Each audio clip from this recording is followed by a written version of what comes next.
Welcome to shorthand classes. Shorthand classes में स्वागत है आपका, जहां आपको प्रतिदिन 80 शब्द प्रति मिनट की गति से दैनिक जागरण का एक संपादकीय मैटर बोला जाता है।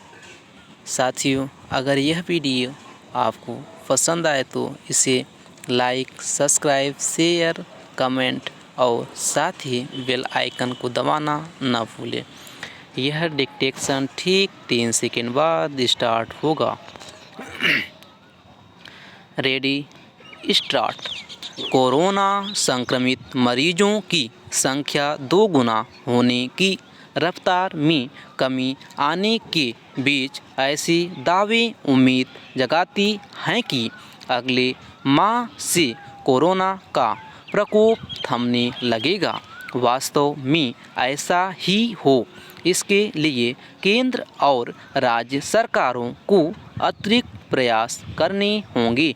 दिल्ली, मुंबई के साथ देश के कुछ अन्य बड़े शहरों में कोरोना मरीजों की संख्या जिस तरह बढ़ रही है, उसके चलते इस सवाल पर माथापच्ची शुरू हो गई है कि आखिरकार 3 मई के बाद क्या होगा।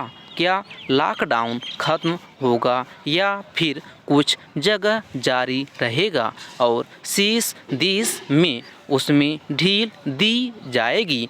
सवाल यह भी उठ रहा है कि लॉकडाउन में ढील वाले इलाकों में किस तरह की गतिविधियां शुरू करने की अनुमति मिलेगी और उस दौरान क्या सावधानी बरतनी होगी। यह तय है कि आने वाले दिनों में इस तरह के सवाल और अधिक उभरेंगे, क्योंकि विस्तारित लॉकडाउन की खत्म होने का समय करीब आ रहा है।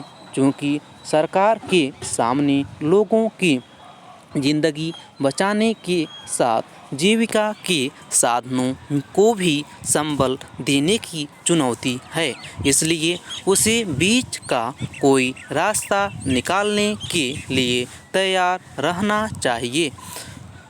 अब जब लॉकडाउन की अवधि खत्म होने में करीब 1 सप्ताह ही शेष है, तब फिर अन्य अनेक मसलों के साथ इस पर भी विचार करना होगा कि देश के विभिन्न हिस्सों में जो दिहाड़ी मजदूर और कामगार रुके हुए हैं, उन्हें कहां जाने की सुविधा प्रदान की जाए। उन्हें अपने गांव घर जाने की इजाज़त दी जाए या फिर वहां भेजने का प्रबंध किया जाए जहां वे काम कर रहे थे। यह सही है कि तमाम कामगार अपने गांव घर जाना चाहते हैं और यह उनकी भावनात्मक ज़रूरत भी है, लेकिन इसकी भी अनदेखी नहीं की जा सकती कि कारोबारी गतिविधियां उनके श्रम और सहयोग से ही शुरू हो सकती हैं। बेहतर हो कि जो मजदूर अपने काम पर लौटना चाहते हैं, उन्हें न केवल इसके लिए प्रेरित किया जाए, बल्कि उन्हें यह भरोसा भी दिलाया जाए कि उनकी हर संभव देख रेख होगी।